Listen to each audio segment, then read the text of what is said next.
How does love fall apart? Not in a single moment, not from a single word, but through a chain of small betrayals, hidden hints, and reckless decisions. This isn't just a story about infidelity. It's a story about the choices we all make when standing on the edge between the past and the future. Imagine an ordinary dinner, the familiar scent of home. But then, one word changes everything. Ashton, a name that turns a cozy evening into a point of no return. Where will jealousy lead? Can love survive betrayal? And most importantly, what will you do when you realize it's already over? I can't say for sure when it began, the slow unraveling of the woman I had married. Maybe it crept in over time, hidden within the mundane, slipping past unnoticed until it was too late to ignore. Or perhaps it had always been there, lingering beneath the surface, waiting for the right moment to reveal itself. But that night, as I sat across from Penelope at the dinner table, there was no mistake it anymore. It was an ordinary Friday. I had made dinner, grilled chicken with roasted potatoes, one of her old favorites. The house smelled warm, familiar, the way a home should. Yet, Penelope seemed indifferent. She perched at the kitchen counter, phone in hand, scrolling, tapping, scrolling again. A faint smile played on her lips. But it wasn't for me. I set her plate down in front of her. What's funny? I asked lightly, though something in my gut warned me I wouldn't like the answer. She looked up, momentarily startled, as if she had forgotten I was even there. "Oh, nothing," she said. "Just texting Hannah." Hannah, her best friend. That wasn't unusual. I took a slow bite, chewing thoughtfully. What's she up to? A brief hesitation. Barely a second. But I caught it. She's having a birthday party tonight. I nodded. That's nice. Then a little too quickly she added, it's at Ashton's place. The fork paused halfway in my mouth. I set it down deliberately and turned to face her. I'm sorry. Where? She exhaled, already bracing for my reaction. Ashton's. Ashton, her ex-husband. A cold weight settled in my chest. You've got to be joking. She rolled her eyes, nudging her food around with her fork. It's not what you think, Eric. Hannah's birthday is close to Ashton's, and since they're friends, they decided to celebrate together. It's nothing. A dry chuckle escaped me. That's the best you got? Out of all the places in the world, Hannah's birthday has to be at your ex's house. She let her fork drop with a sharp clatter. I knew you'd react like this. Like what? I leaned forward, my gaze steady. Like a husband who doesn't want his wife drinking at her ex's place? She sighed, rubbing her temple as if I were exhausting her. For God's sake, Eric, it's just a party. Ashton doesn't matter. Then why are you so determined to go? Her lips pressed into a thin line. Because it's my best friend's birthday. I'm not going to be rude. I studied her, letting the silence stretch before I spoke, my voice calm. If you go, we're done. She let out a short, disbelieving laugh. You can't be serious. I didn't waver. I mean it, Penelope. If you walk out that door tonight, you're walking out of this marriage. Her expression hardened. You don't get to control me. No, I don't, I admitted, but I do get to choose what I will and won't accept. She exhaled sharply, shaking her head. Nothing is going to happen, Eric. I'll even text you throughout the night, if that helps.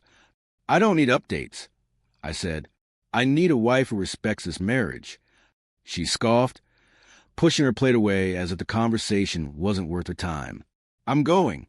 You're overreacting. I leaned back, nodding to myself more than to her. All right, Penelope, do what you want. And she did. She stood, grabbed her phone, and walked away, her dinner left untouched. I listened to the sound of her footsteps fading down the hall, the rustle of fabric as she changed in the bedroom. I remained at the table, staring at the empty seat across from me. I wasn't angry. Not yet, because deep down I already knew. I knew that the moment she stepped inside her ex-husband's house, she was no longer my wife. Not long after, I heard the front door open. She left, without hesitation, without looking back, without even a moment of doubt. Just a woman moving forward into a choice she had made long before tonight. And in that moment, Something within me shifted. I should have felt rage. Should have burned with betrayal. But I didn't. Instead, I felt something much worse. Nothing. A cold, hollow certainty settled in my chest, immovable and quiet. The woman I had built a life with, the woman I had loved, had just made it clear where I stood. And it wasn't beside her. The house felt different, emptier. But it wasn't just the silence she left behind.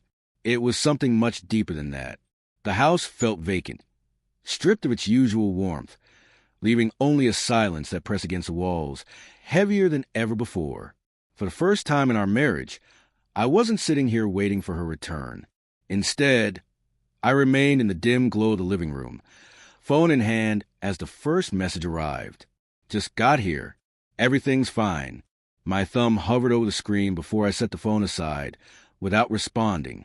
5 minutes later, another notification lit up the display. People are just hanging out. Nothing crazy.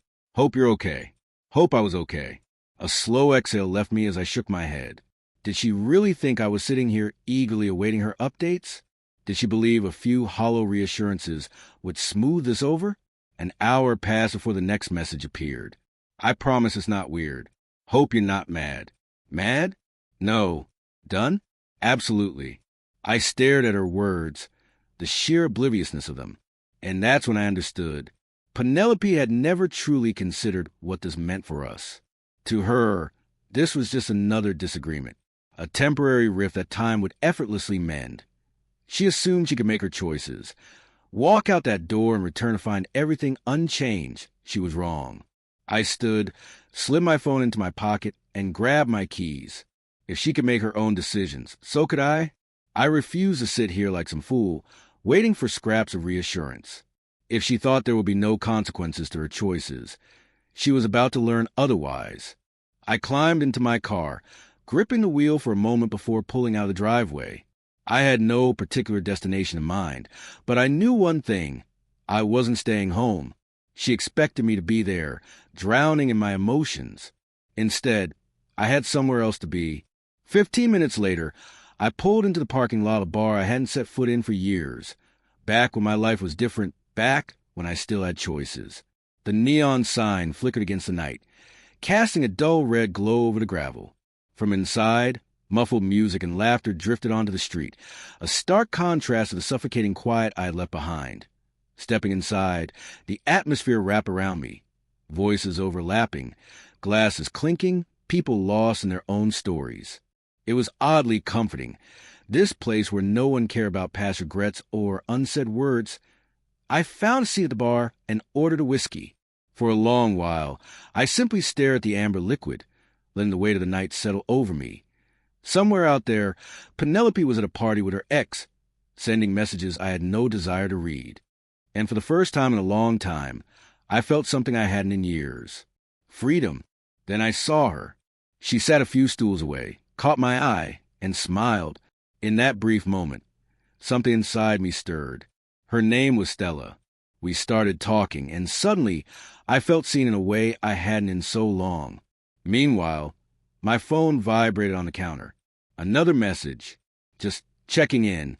Miss you. I ignored it. More messages followed, each one left unread. By midnight, they stopped, and I didn't care. At 3 a.m., my phone buzzed again. I glanced at the screen, already knowing who it was before I even read the message. Where are you? I'm home. The words were riddled with typos, the kind only made by unsteady, drunken fingers. A smirk played at my lips. She had spent the night drinking, laughing, carrying on as if nothing had changed. And now, in her half-drunken state, she finally wondered where I was. I still didn't answer. Instead, I took another sip of my drink, letting the hum of conversation pull me further away from whatever illusion she was clinging to. She had expected me to be home, lost in my thoughts, dissecting every word of her messages as if they mattered. But I wasn't waiting anymore. By the time I left the bar, the sky was beginning to lighten. It was nearly 5 a.m. The night air was crisp, the streets still and quiet as I drove through town, taking my time. There was no rush.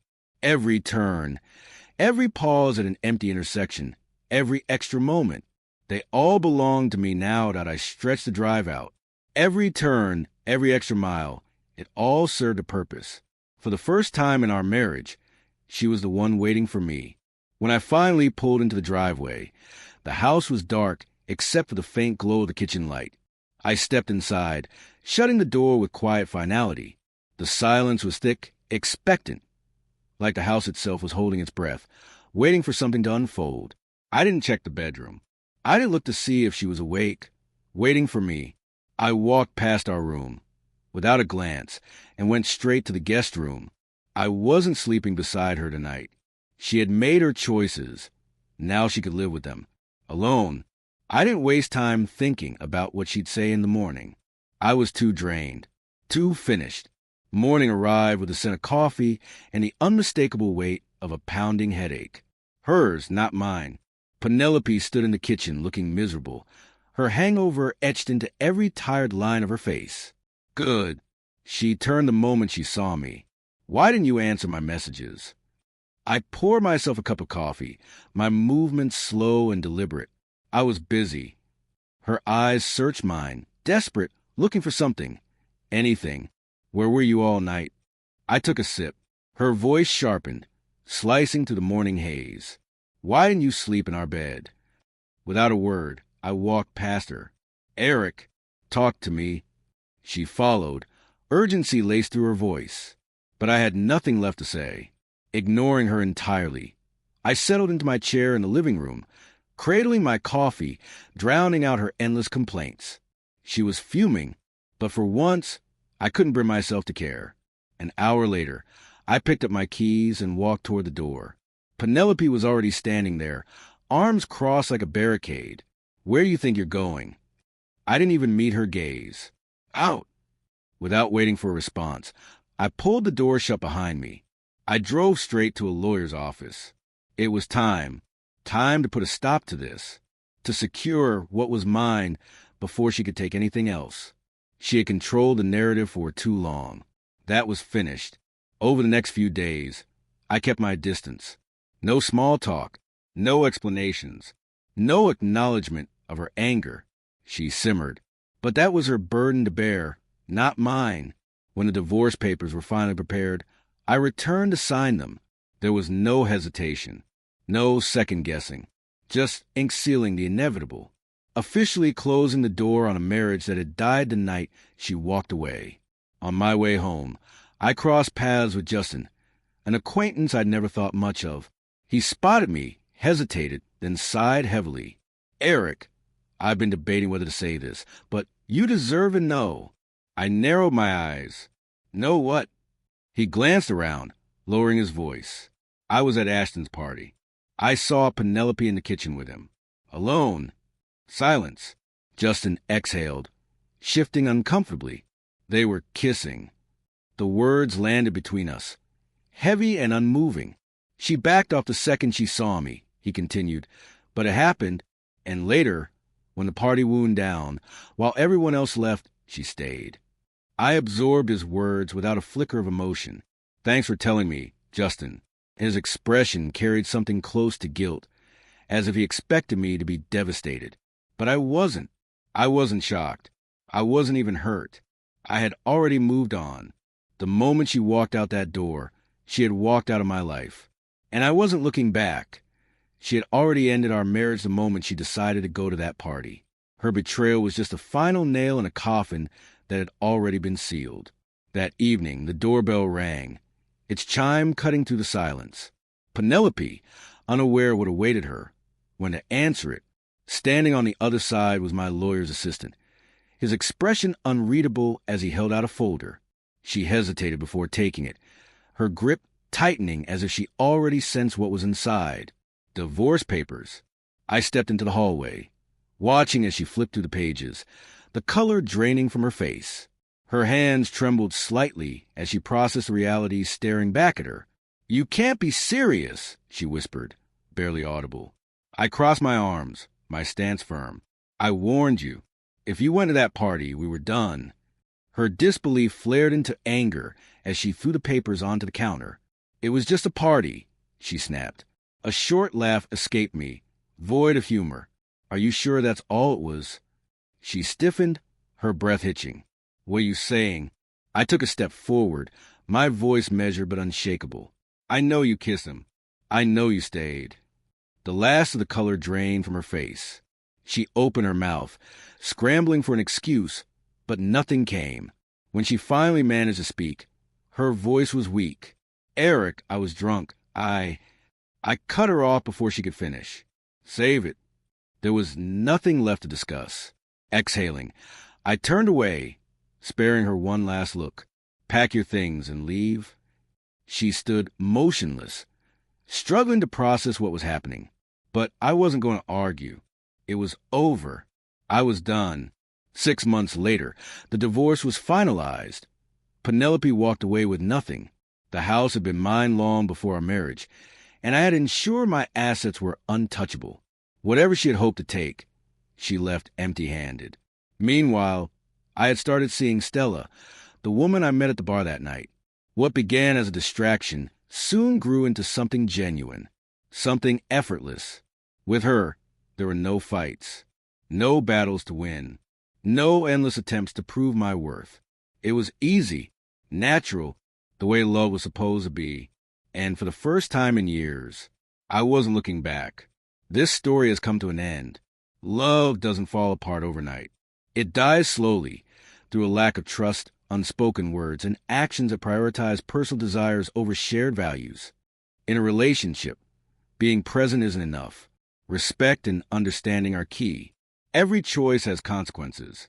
Betrayal is not a mistake. It's a conscious decision. And every decision comes with a price, sooner or later.